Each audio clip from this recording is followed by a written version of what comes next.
Hello mga guys! Bubuksan muna natin itong aking in-order na chinila sa TikTok. Yan.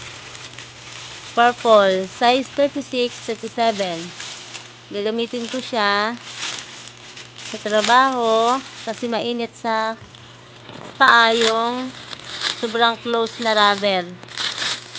Yan.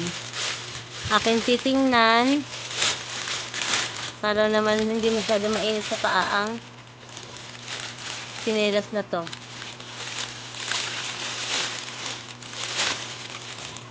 Buy one take one siya.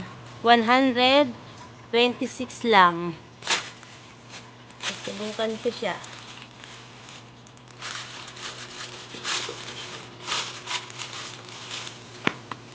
Yan.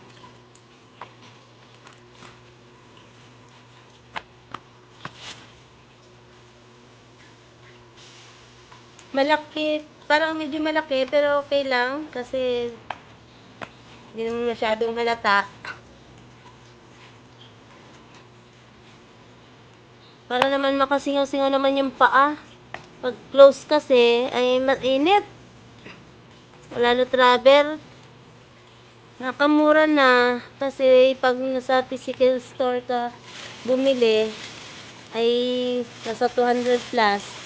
Buy one take one na siya. Ito pang isa Buy one take one. Hindi ka lang makapamili ng kulay na magkaiba. Parehas. Buy one take one, parehas. Ito ang napili ko. Purple. Buy one take one. Tapos, yung kanyang may spike. Hindi siya madulas. Try ng asawa ko. Hindi magkasya sa kanya. Kasi, ang size nito ay 36, 37 lang. Sa akin lang ito kasya. Yan, sorry na lang siya. Akin ito. Thanks for watching.